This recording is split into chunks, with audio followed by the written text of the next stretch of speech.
The following is an Outdoor Channel original production.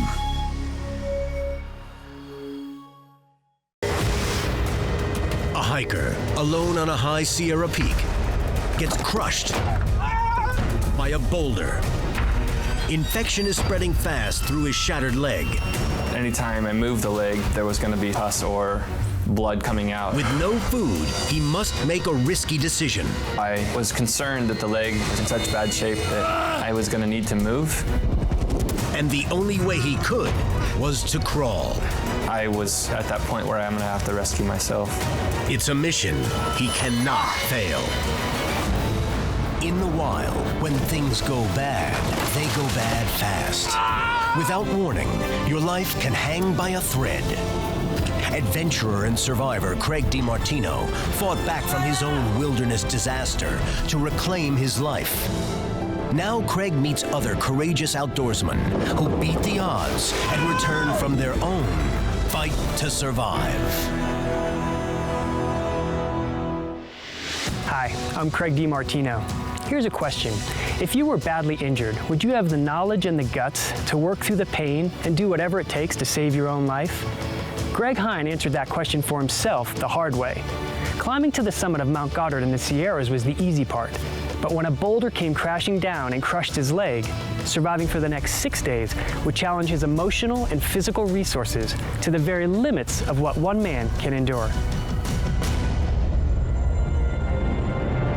Since finishing up his last semester at college, Greg Hine had been looking forward to a 4th of July weekend hike in Kings Canyon National Park in the Sierras of California. I always loved being in the outdoors. Hiking was always the thing that I loved more than anything else. I've spent the better part of my adult life in the outdoor industry, raft guiding, cave guiding, and just hiking and climbing. He planned a 4-day hike that included reaching the summit of Mount Goddard. I studied the route, but having never been out there, it was sight unseen and it's a super easy walk up to Goddard for the most part. Greg reached the summit on Saturday. Then it was just a decision on where to come down.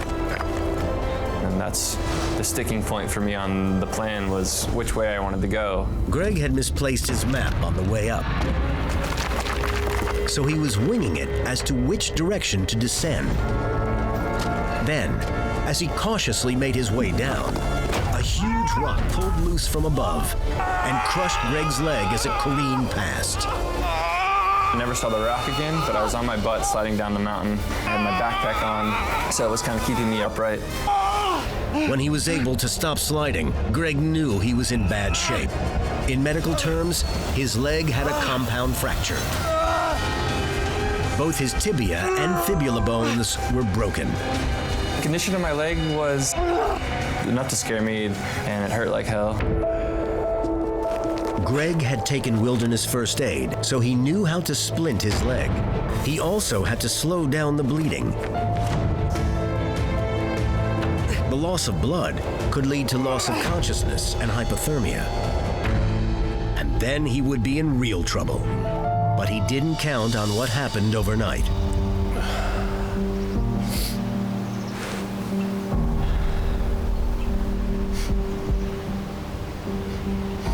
He said you started to smell it. You started to get this odor,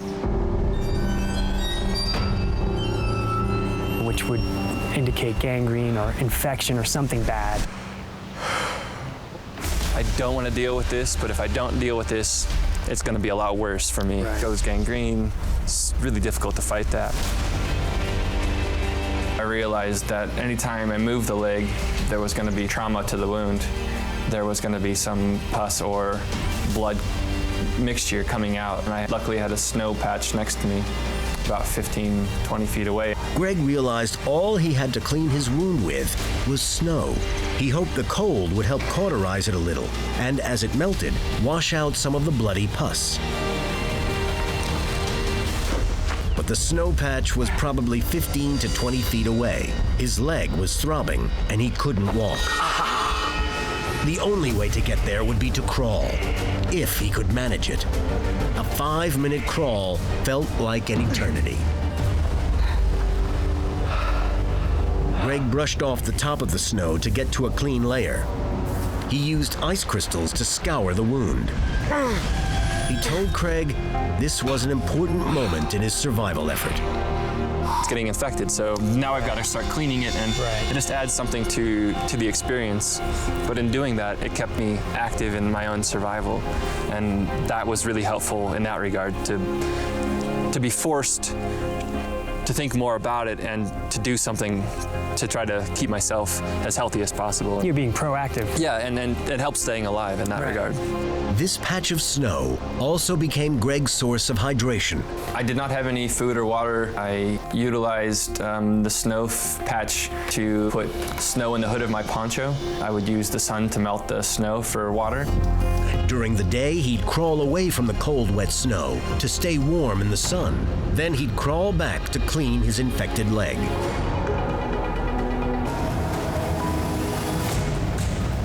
But besides tending his wound, he tried to move as little as possible to conserve his energy.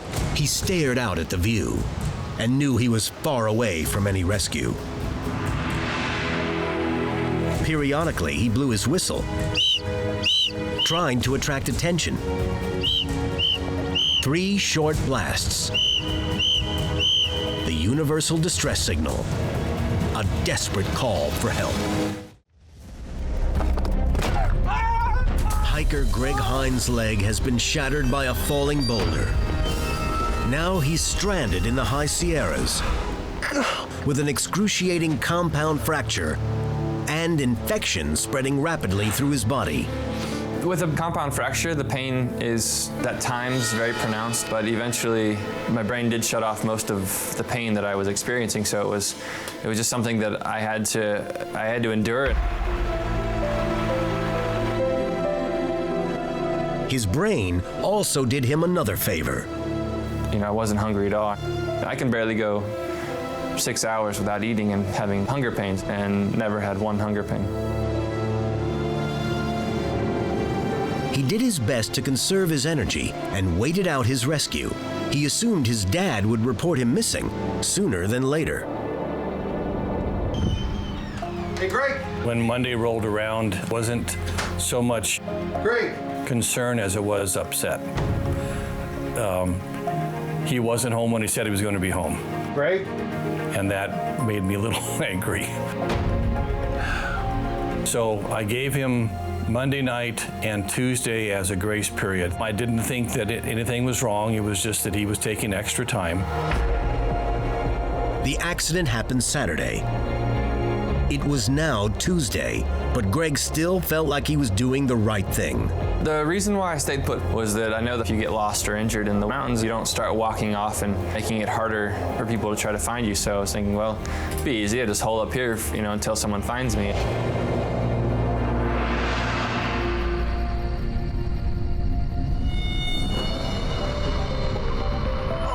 Then, a potentially deadly turn for the worse. Woke up in the middle of the night, kind of in agony. I couldn't flex my ankle, and so I was concerned that the leg was atrophying or the muscles or the tendons were in such bad shape that I was going to need to move.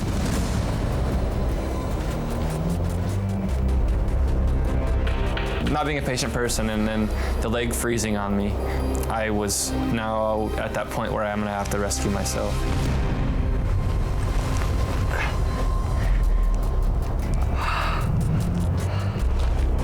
Greg decided to try to crawl down to Davis Lake in the morning, where he believed he would have a better chance of being spotted. Without his missing map, he wasn't exactly sure which direction to head. Since he would have to crawl every inch, he was going to need some guts and luck to get there.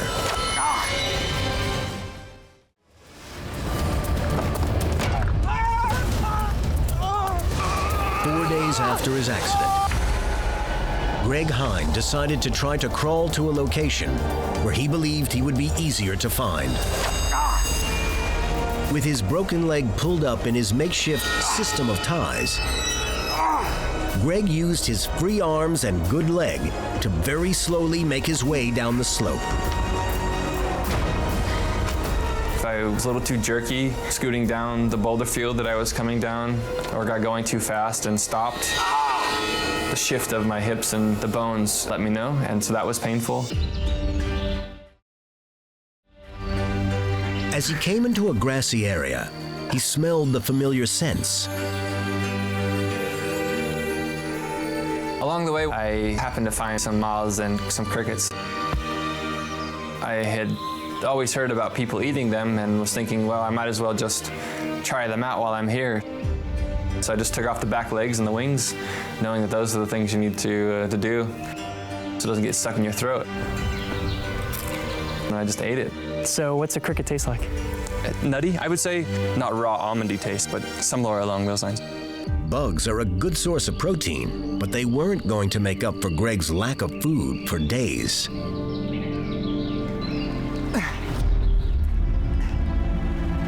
It took Greg several hours to crawl 1.6 miles to the source of Lake Davis.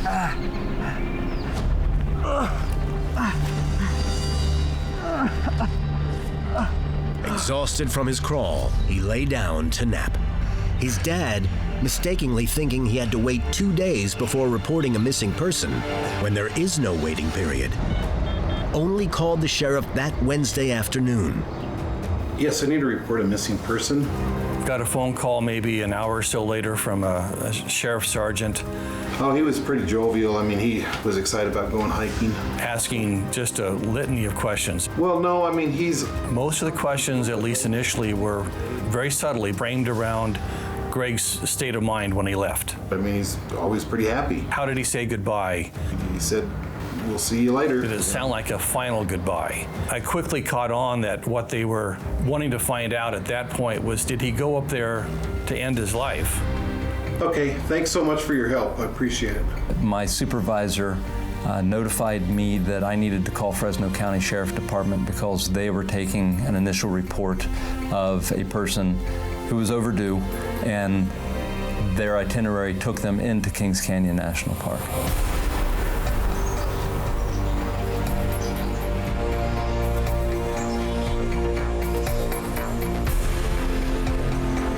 Looks like I found the vehicle. No backpack in the back seat. After speaking with Fresno County deputies, Heading back in. I learned that the vehicle was still at the trailhead of Florence Lake. Hello, this is Doug. Melanie Lloyd from the Park Service called Wednesday afternoon, probably about 4 o'clock, Yes, he was carrying a Leatherman. asking what kind of gear Greg had taken with him, Trekking poles. shoe pattern, whether he was armed with a knife or gun, He had enough food for the weekend because... how much food he had taken with him, how much water he had taken with him. Okay, I sure appreciate your help. Again, very, very thorough. As Wednesday night rolled around, I didn't want to get melancholy and think, well, I might possibly lose my son. I had utmost confidence in him, but every once in a while some thoughts would sneak in that maybe he was hurt. While Greg's dad was having his own distressing thoughts, Greg was having his most unsettling night since the accident. You knew your sister's birthday was happening. What was going through your mind at that time? She's had some pretty traumatic experiences on her birthday, and last thing I wanted was her brother, that she's grown up with, to have died, on or near her birthday.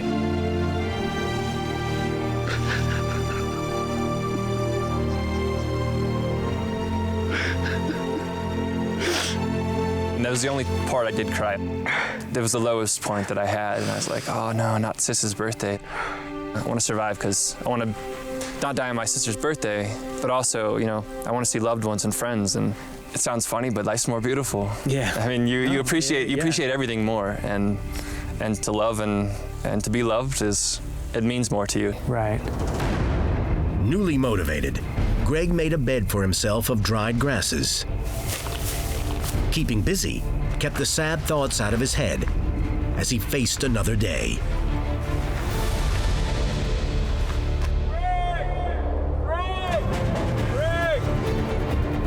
Thursday morning, 9 rescue teams were inserted into the field by helicopter.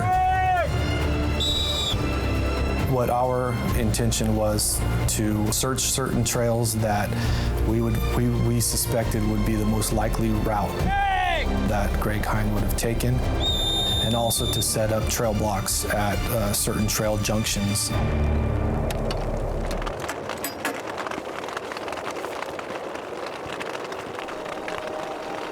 After we'd found Greg's signature in the summit book, that enabled us to focus on those areas north of Mount Goddard. And one of those areas happened to be the basin around Davis Lake. So on Thursday, I ended up waking up and being pretty exhausted from the crawl down. My forearms felt pretty shot, and I was trying to plan out the day. I was like, well, maybe I should just hold on here, recover my strength, and then Friday move. And so I was just kind of being lazy that morning.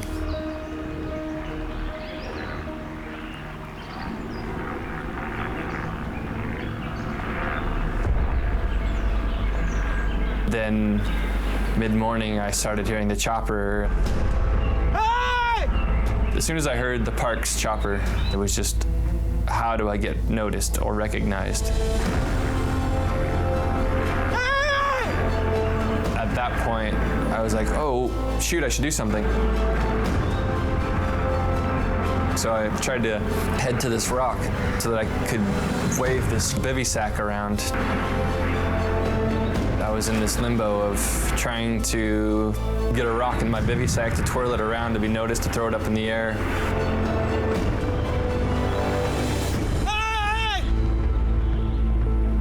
It happened too fast and I couldn't get there soon enough. At that point, that was the first time I stood.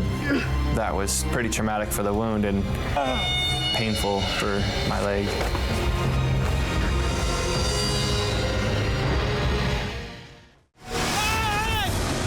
The search and rescue helicopter had come within 100 yards of Greg, but then peeled off, not having seen him. Craig couldn't imagine being in that situation. The helicopters start buzzing Mount Goddard, and you see this happening, but they're not seeing you. And to me, that would be just frustrating and soul-crushing all in one breath. The struggles and the stress of, well, they should see me. I'm visible. I'm doing all the things I can do to be found, and I still can't be found. And so as the day wore on, I finally was like, hell, I don't care anymore. I'm gonna take a nap, and if a helicopter comes by, I'm just gonna sleep. You know, like, I'm just that tired.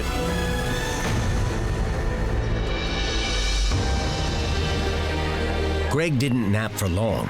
He could hear helicopters throughout the day, and he would try to stand to draw their attention. I got within 200 feet of one helicopter. There was a second helicopter that came in the afternoon, and from what I found out, they were just dropping search crews off, populating the potential search areas where I might be. Right here. Finally, after 6 days, stranded, starving, and suffering, Greg was spotted. We're search and rescue. I'm Ryan. Oh, it's so good to see you. Mr. Hine was located as the final search team was being inserted into Davis Lake. Thank you. Okay, I'm gonna check your pulse real quick. I'm gonna call it in. Okay. Am I alive? You're alive. Okay. I was excited to talk to someone, to be the first person I'd talked to in 6 or 7 days. They found him Yeah, okay, I got you guys. relatively in good health, considering the 5 days that he had spent 2, 3. in the wilderness with a broken leg.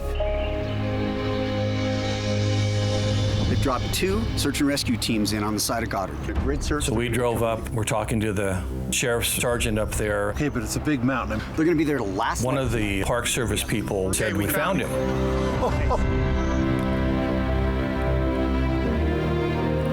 Wonderful words to hear. I started to get excited, and I thought, well, wait a second, they didn't say what condition he was in. Finish the sentence. Is he still living? Just a minute, let me check. So he was back on the radio, Okay, Roger. came back and said he's alive, He's breathing. He's coherent. He's talking. but he has a broken leg. Music to our ears.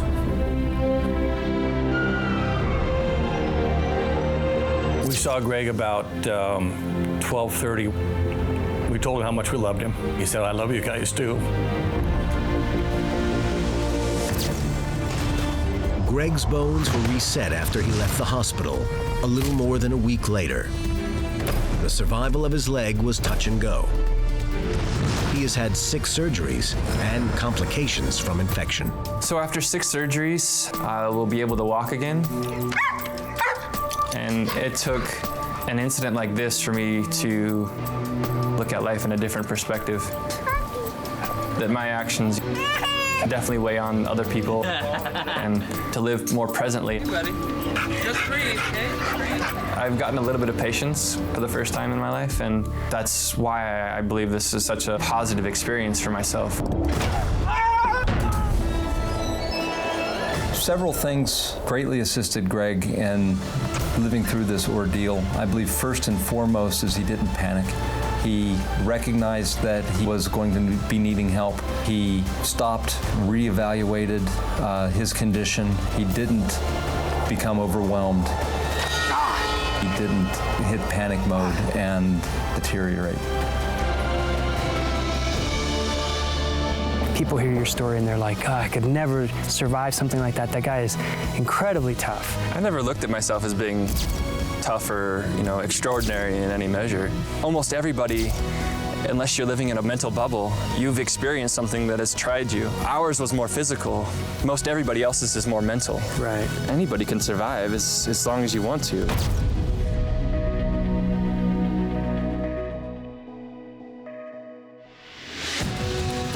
Greg was lucky. He made some critical survival decisions that turned out to be the right ones.